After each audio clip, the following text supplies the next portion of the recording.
بسم اللہ الرحمن الرحیم، السلام علیکم۔ میں محمد عثمان اور آپ دیکھ رہے ہیں پروگرام الفراز اور مقبول جان کے ساتھ۔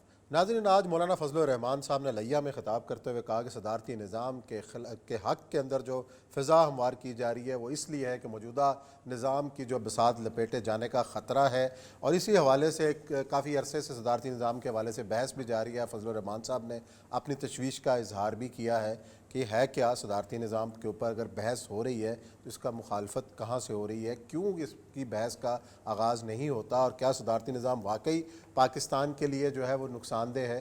یہ آج کا موضوع۔ اور دوسرا، وفاقی وزیر اطلاع فواد چوہدری صاحب نے آج یہ کہا کہ جو کرپشن کے ٹرائلز ہیں ان کو اوپن ٹرائل ہونا چاہیے۔ اس کے اوپر آج ماہرین سے بات کریں گے، اور ساتھ ہی ذکر ہوگا آخر میں افغانستان کا، جہاں افغان طالبان نے، افغان حکومت نے امریکہ کو ایک خبردار کیا ہے کہ اگر اس کے جو ضبط کی ہوئی رقم ہے واپس نہ کی گئی تو طالبان امریکہ کے حوالے سے اپنی پالیسی تبدیل کر سکتے ہیں۔ کیا امکانات ہیں، کیا پالیسی تبدیل ہو سکتی ہے، اس پر کریں گے بات۔ بڑھتے ہیں اپنے پہلے موضوع کی جانب اور فضل الرحمان صاحب کی گفتگو سن لیتے ہیں، اس کے بعد پھر بات آگے بڑھاتے ہیں۔ ہے جس کا مطلب یہ ہے کہ یہاں پر ڈکٹیٹرشپ نہیں آ سکتی۔ کوئی آمر اور کوئی طالع آزما پاکستان کے اقتدار پر جبراً قبضہ نہیں کر سکتا۔ اس کے اقتدار کا فیصلہ پاکستان کے عوام کریں گے، جس کا مطلب یہ ہے کہ یہاں کوئی صدارتی طرز حکومت نہیں چلے گی۔ صدارتی طرز حکومت جبر کی علامت ہے۔ صدارتی طرز حکومت اپنی ماضی کے، اپنی تاریخ کے آئینے میں ڈکٹیٹرشپ کی علامت ہے۔ کون سا صدارتی نظام؟ وہ صدارتی نظام جو ملک میں سکندر مرزا نے برپا کیا تھا، وہ صدارتی نظام جسے ایوب خان نے برپا کیا تھا اور جس نے ہماری 3 دریائیں ہندوستان کو بیچ دی تھی، وہ صدارتی نظام جو جنرل یحییٰ خان کے نام سے یاد کیا جاتا ہے، جس نے ہمارے اس مملکت کو دولخت کیا تھا، وہ صدارتی نظام جب جنرل ضیاء الحق ملک کا صدر تھا تو ہم نے سیاچین کو انڈیا کے حوالے کیا تھا، وہ صدارتی نظام جب جنرل مشرف ملک کا صدر تھا اور ہم نے کارگل کو انڈیا کے حوالے کیا تھا۔ آج پھر اس قسم کی باتیں کی جا رہی ہے، یہ آئین کو منہدم کرنے کی باتیں ہیں، میثاق ملی کے خاتمے کی باتیں ہیں۔ پھر اثر نو آئین بنے گا، پھر اثر نو آئین ساز اسمبلی بنے گی، پھر پتہ نہیں کیا ہوگا اور کیا نہیں ہوگا۔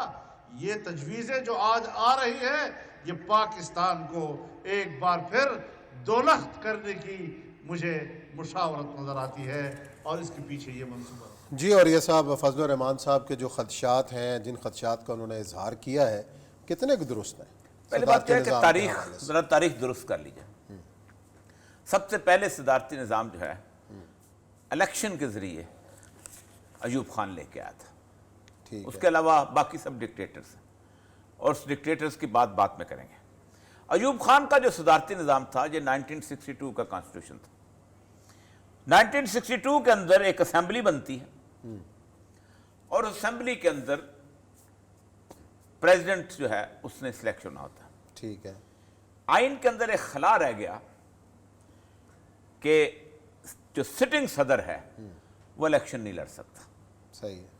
ایوب خان آؤٹ ہو گئے، 2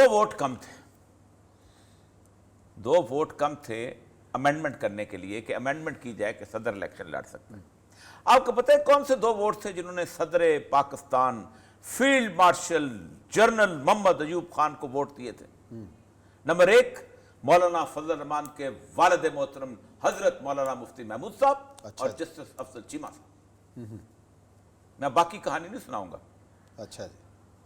تو گیا مولانا فضل الرحمان صاحب جو ہیں اپنے والد محترم کے اس فیصلے کو آج نفی کریں گے اور بتائیں گے کہ انہوں نے ڈکٹیٹر کا ساتھ دیا تھا، بتائیں گے کہ انہوں نے ووٹ دیا تھا اس امینڈمنٹ کے لیے۔ خود مولانا فضل الرحمان صاحب نے نہیں ساتھ دیا تھا؟ اب آتے ہیں وہاں بھی آتے ہیں۔ قاضی حسین میں ریکارڈ ہیں، آنسوں سے رو پڑے تھے۔ مشرف کا نظام میں کون تھا جس نے مشرف کو وردی کے طور پہ وہاں اسٹیبلش ہونے دیا تھا؟ ایک الیکٹرل کالج تھا ان کے پاس، ایم ایم اے کے پاس، صرف ایک، کے پی کا۔ اگر وہ اس سے استعفیٰ دے دیتے مشرف کے الیکشن ختم ہو گیا تھا۔ کس نے استعفیٰ نہیں دیا تھا؟ کوئی منہ ہے گفتگو کرنے کا؟ پبلک کو بیوقوف سمجھا ہوا ان لوگوں نے۔ آپ سوچ سکتے ہیں کہ مشرف کو اگر پرویز لائی نے 10 دفعہ کہا ہے وردی میں منتخب کرنے کا تو انہوں نے کر کے دکھایا. اسے تو کہا تھا صرف ایک الیکٹرل کالج, انہوں نے کہا تھا کہ یہ وعدہ کیا انہوں نے وردی اتار, انہوں نے تو وعدہ کس کے ساتھ وعدہ کیا تھا؟ اور بیوقوف کون بنا؟ احسن ظفر صاحب کو کبھی سن لیں کہ کس طرح یہ لوگ سارے کے سارے مشرف کے آگے پیچھے پھرے تھے. یہ لوگ ان کی خان صاحب بھی تھے, اور انہوں نے ہاں خان صاحب بھی ساتھ تھے. نہیں, اس کے بعد نہیں, وہ پہلے بات کی بات خان صاحب اس کے ساتھ نکل گیا ہوگا تھا. خان صاحب بالکل بگننگ میں ریفرینڈم کی بات نہیں کر رہا میں سسٹم کی بات کر رہا ہوں جس میں الیکشن آئے تھے. عمران خان تو اس وقت وجود ہی نہیں رکھتا تھا, ایک ووٹ سیٹ تھی, ایک سیٹ تھی اس کی, وہ تو بہت اب بالکل آغاز میں نکل گیا جی. پوری کی پوری ایم ایم اے, پوری کی پوری گورنمنٹ. تو ایک تو یہ ہے. دوسرا نظام میں ساتھ دیا آپ نے. ضیاء الحق کے ساتھ کون تھا شروع میں؟ ایم ایم اے کی اس وقت تو پی این اے ہوتی تھی, پی این اے کے وزراء نہیں تھے, نام گنا دوں.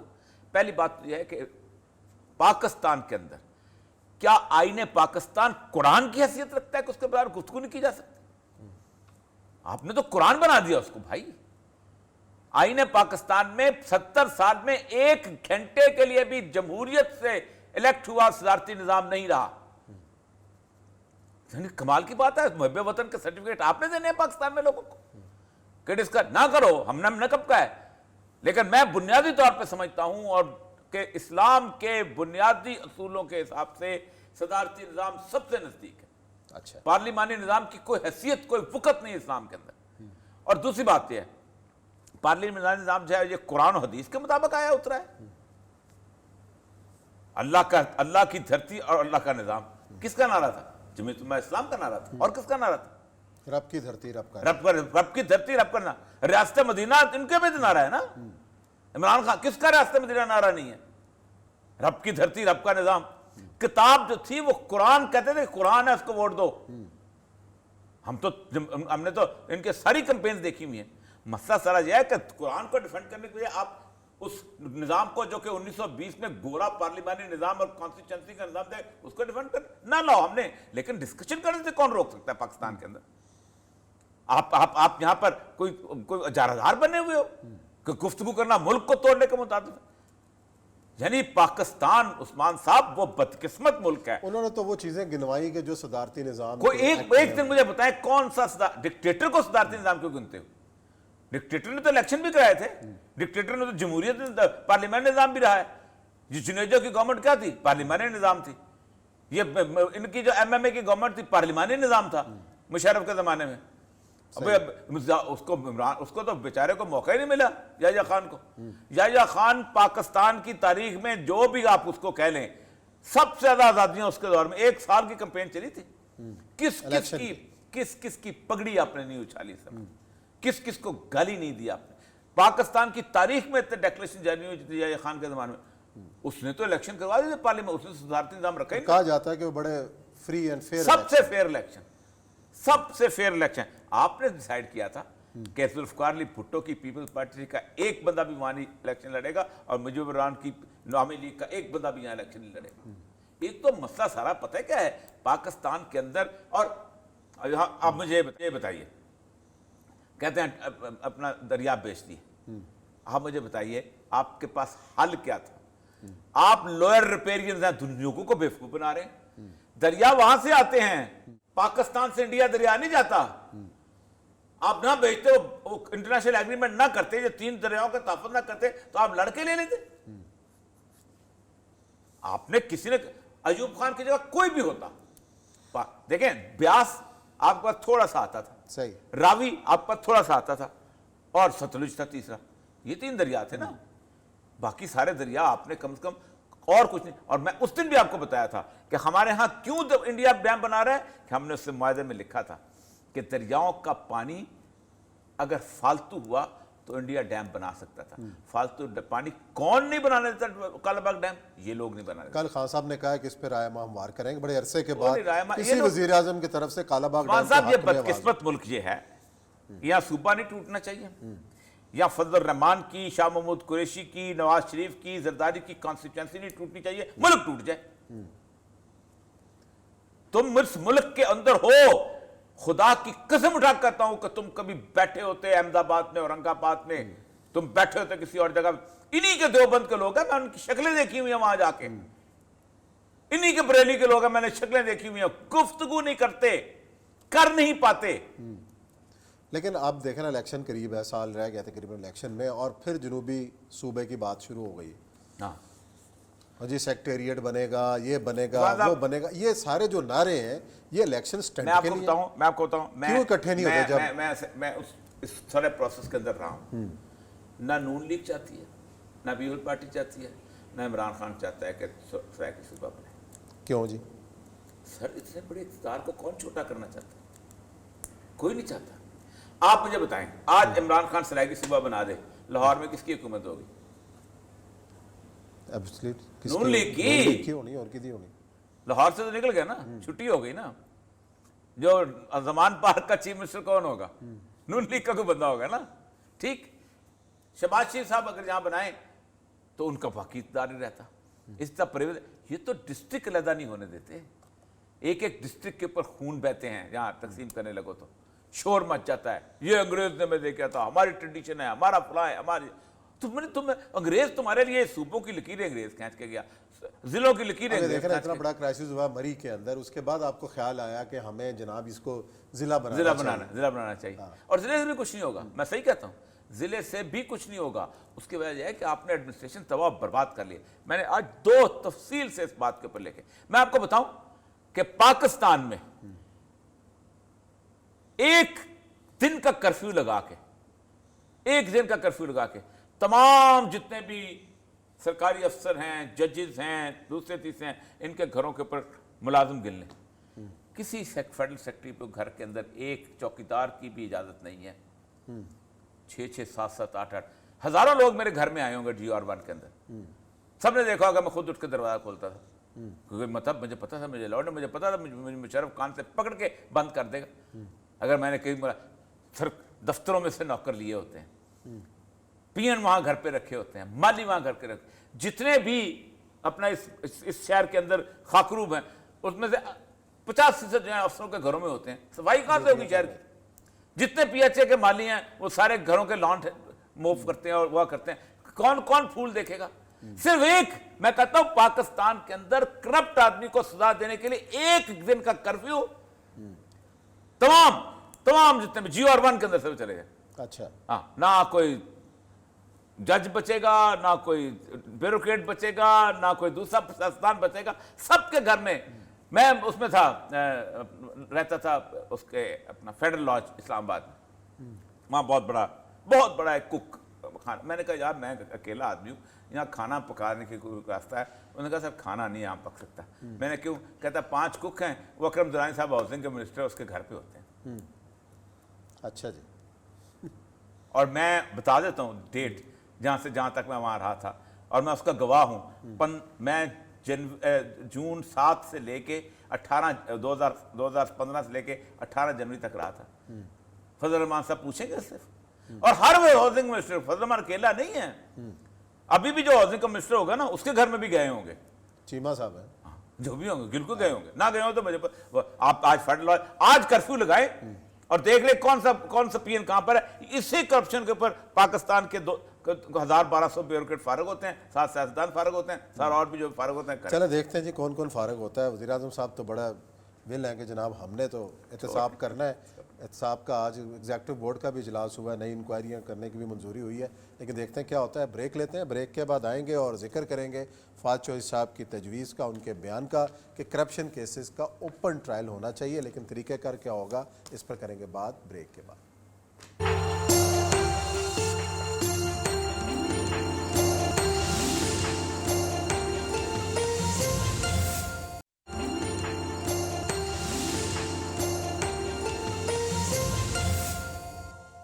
شہباز شریف کا جو کیس ہے، جس کے اوپر ابھی فروخ حبیب جو ہے وہ ریزولوشن بھی لے کے جا رہے ہیں نیشنل اسمبلی کے اجلاس میں کہ یہ اجلاس یہ جو کیس ہے اس کو لائیو دکھایا جائے تاکہ لوگ دیکھ سکیں کہ کس طرح سے